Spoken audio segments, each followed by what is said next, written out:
Bonjour les terminales, je persiste à faire des vidéos, même si il n'y a pas énormément de vues sur les vidéos que je fais, parce que j'ai atteint 9 vues sur une correction d'exercice vidéo, sachant qu'il y en a au moins une, c'est moi, et qu'il y en a peut-être qui ont simplement cliqué, sans trop regarder, mais enfin bon, je persiste.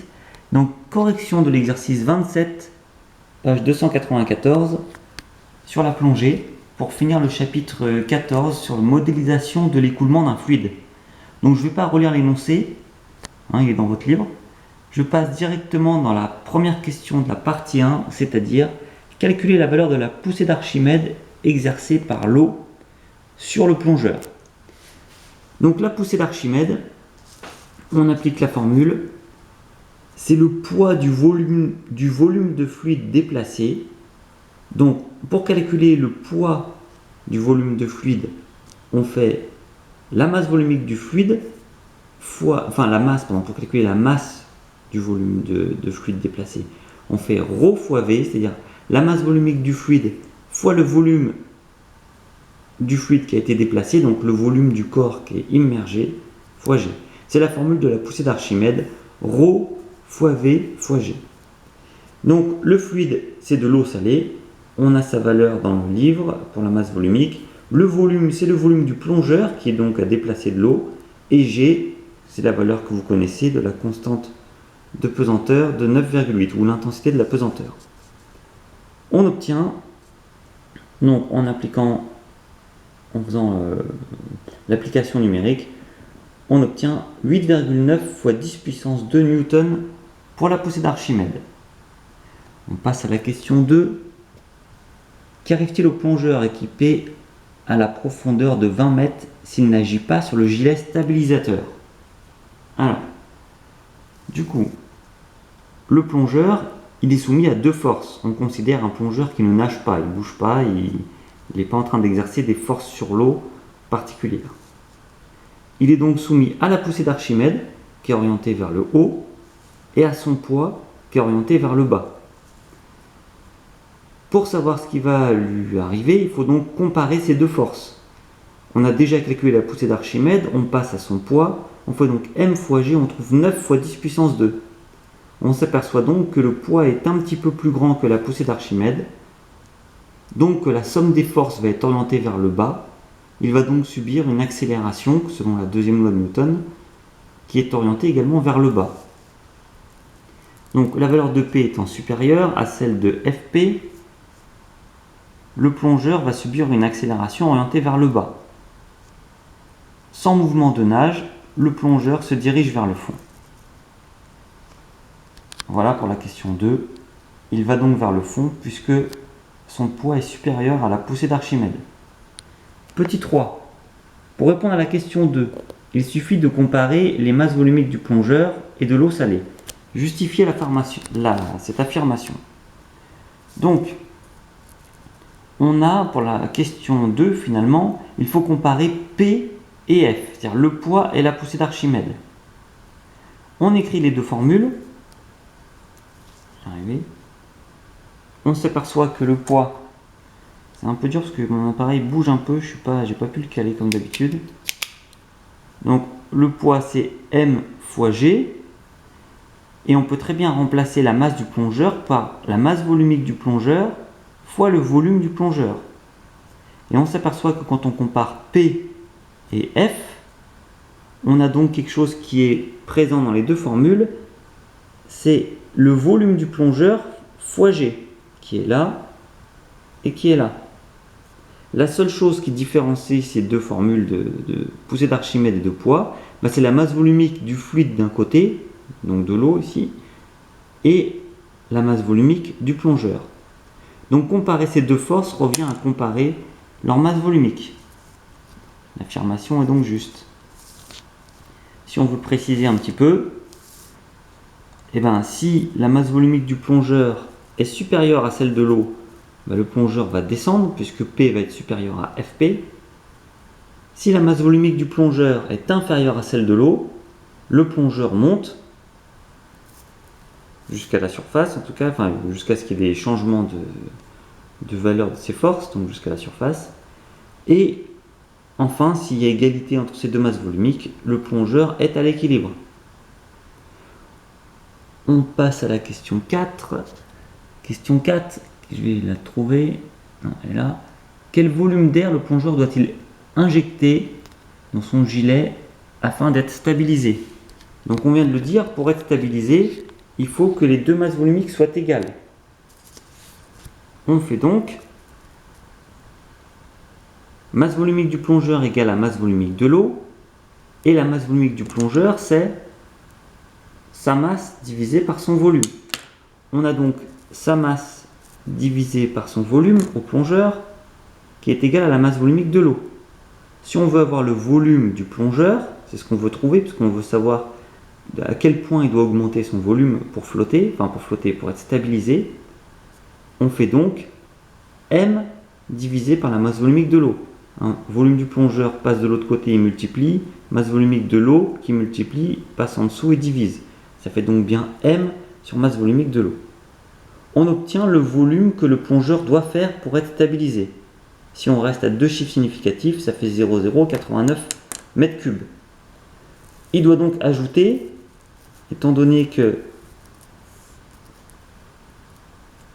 le volume du plongeur était de 0,088 avant, il faut qu'il passe à 0,089. Il faut donc qu'il ajoute 0,001 mètres cubes, c'est-à-dire 1 litre. Donc ça, c'est la réponse avec un chiffre significatif. Je précise qu'en effet, si vous faites le calcul directement, donc 92 divisé par la masse volumique de l'eau salée moins le volume du plongeur au départ, pour avoir l'écart de volume entre quand il descend et quand il est stable, on obtient 1,3 fois 10 moins 3. Donc avec la règle des chiffres significatifs qu'on a dans les données, on a deux chiffres ici, on a deux chiffres ici, on pourrait en garder deux.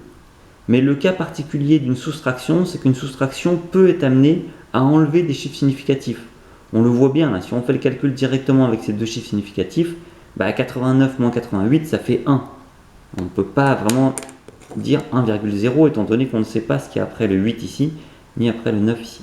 Bon, c'est un détail pas très important. Enfin, si, c'est important, mais je ne vais pas trop m'attarder dessus. On passe à la partie 2.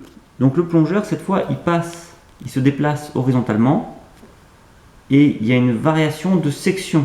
Et donc de l'eau se déplace, le fluide se déplace et à une certaine vitesse. On arrive donc à la deuxième partie de ce chapitre.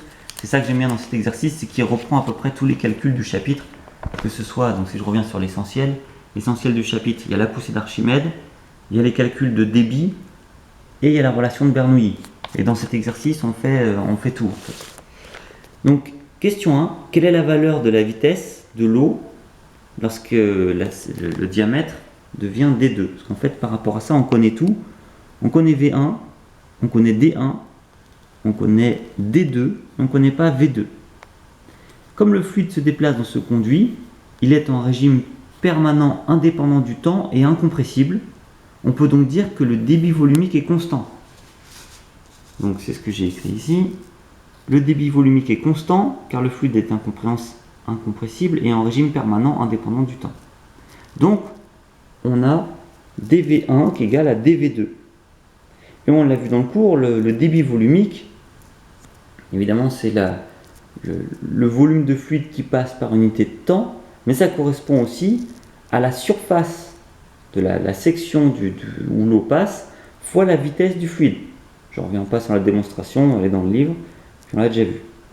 Donc on a S1 fois V1, V1 là c'est la vitesse, est égal à S2 fois V2. On veut trouver V2. Et on a comme info les diamètres. Donc la surface, c'est pi fois r carré. Oups. Donc pi fois r carré, sauf que là on n'a pas r, on a d, donc c'est pi fois d sur 2 au carré. On veut trouver V2. On voit donc que les pi, ils peuvent se simplifier, que les 2 au carré peuvent aussi se simplifier, et reste donc V2 est égal à V1 sur D1 carré divisé par D2 carré. C'est ce qu'on obtient là. Et en faisant le calcul, on obtient 1,2 mètres par seconde. Donc il y a un courant, on peut dire ça comme ça, hein.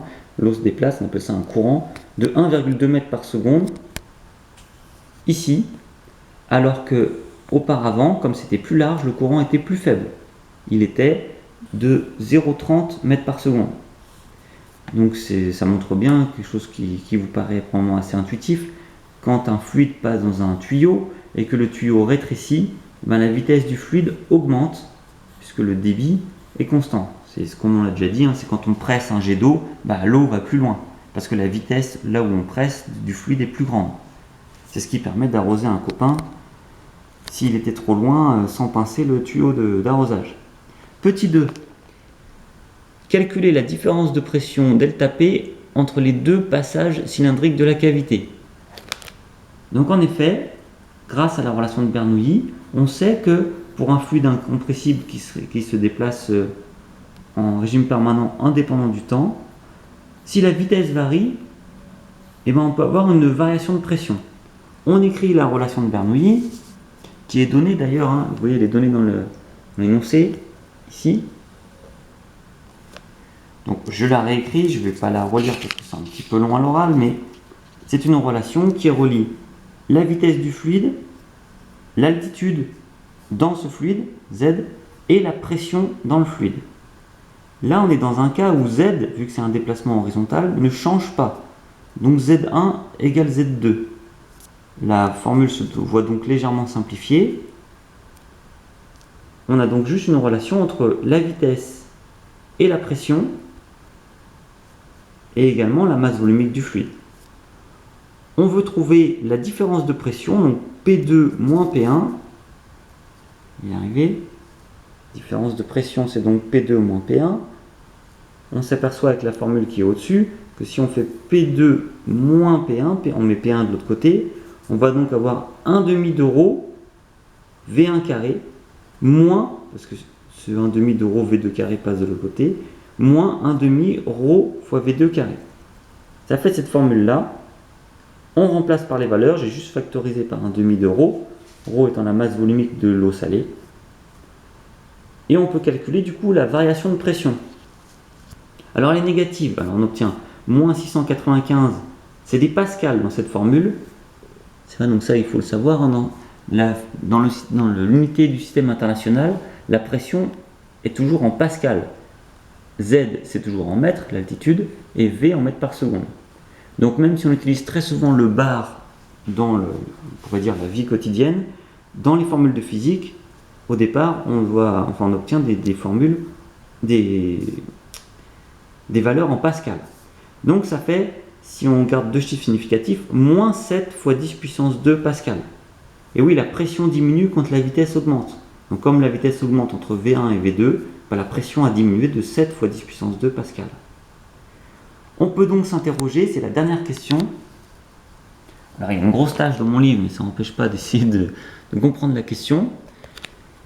Puisque quand on fait de la plongée, on a ils appellent ça un ordinateur de plongée. Bon, généralement c'est une montre avec un capteur de pression.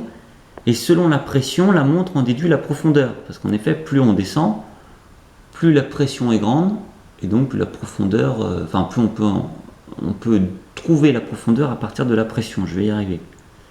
Mais là, dans ce cas-là, il ne se déplace pas en profondeur, il reste à la même altitude, mais la pression va quand même varier. La pression va varier puisque la vitesse a varié.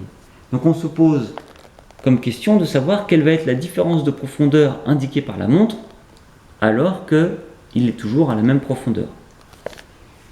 Pour répondre à cette question, il faut donc se dire il y a une différence de pression de 7 fois 10 puissance 2 pascal. Qu'est-ce que ça va donner comme différence de profondeur affichée par la montre? Donc j'ai beaucoup écrit, je ne vais peut-être pas tout lire à l'oral. C'est le fichier, vous savez qu'il est sur Pronote, hein, vous pouvez le consulter directement. En tout cas, l'idée c'est de bien comprendre que la montre, comment elle peut fonctionner, ou l'ordinateur, quand ça augmente de 1 bar, la pression, ça signifie qu'on est 10 mètres plus bas. Donc ça c'est avec la masse volumique de l'eau, en considérant qu'elle vaut 1000 kg par mètre cube. Donc si c'est de l'eau salée, c'est vrai que 1 bar, ça va faire un tout petit peu moins de 10 mètres. Enfin, on n'est pas à ces approximations près, on garde 10 mètres. Donc, tous les 10 mètres, ça augmente de 1 bar. On peut donc faire un produit en croix. La différence de pression, pour la montre, c'est quand ça augmente de 1 bar, la profondeur augmente de 10 mètres. Nous, On a une diminution de pression, j'aurais éventuellement pu mettre un moins, mais je ne sais pas si ça simplifie la résolution de l'exercice. On a une différence de pression de 7 fois 10 puissance 2 pascal. Il faut donc la convertir en bar. La conversion elle est indiquée dans l'énoncé, ici, 1 bar vaut 10 puissance 5 pascal. Donc pour avoir la valeur en bar, il faut diviser par 10 puissance 5. Donc la pression, elle est en fait de 7 fois 10 puissance moins 3 bar. Il nous reste à faire un produit en croix. L'erreur de profondeur qu'on va mesurer ici correspond donc à 10 fois la valeur de pression, la différence de pression liée à la vitesse, divisé par 1. Donc ça fait 10 fois 7 fois 10 puissance moins 3 bar, divisé par 1. On obtient donc 7 fois 10 moins 2 mètres, c'est-à-dire une erreur de 7 cm. Donc la montre, si elle est assez précise pour mesurer une erreur de 7 cm, enfin une précision de 7 cm, va se tromper de 7 cm. Reste à savoir dans quel sens. Est-ce que la profondeur indiquée sera plus profonde ou moins profonde? Et bien comme la pression indiquée, la pression a diminué à cause de la vitesse, ben, la profondeur va être sous-estimée de 7 cm. Donc ça veut dire que la montre va afficher, si elle est assez précise, une profondeur 7 cm trop faible par rapport à la réalité. Voilà pour cette correction. Bonne journée, bonne semaine, à bientôt j'espère.